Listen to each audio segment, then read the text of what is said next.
Bismillahirrahmanirrahim. In this video, I will tell you about the difference between supply, stock and holding.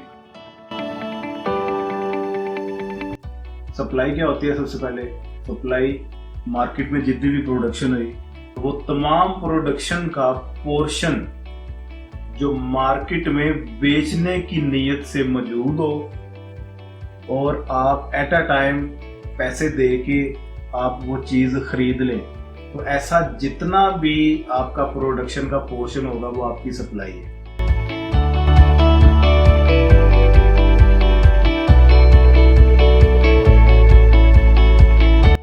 What is stock? Stock भी आपका production भी है और market में भी मौजूद है, लेकिन वो बेचने की नीयत से नहीं है।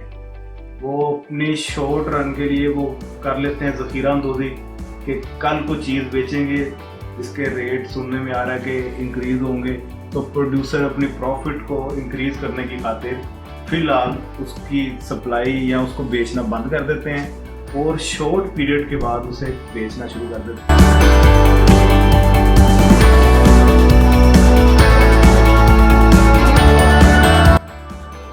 होर्डिंग क्या होती है? होर्डिंग में जब आपकी ज़ख़ीरा अंदोज़ी होना शुरू हो जाती है एक लंबे दौरानिए के लिए, जब आप चीज़ों को ज़्यादा अरसे के लिए अपने पास ज़ख़ीरा कर लेते हैं कि हम 6 महीने 4 महीने 3 महीने के बाद बेचेंगे, इसे फिर आप होर्डिंग बोलते हैं।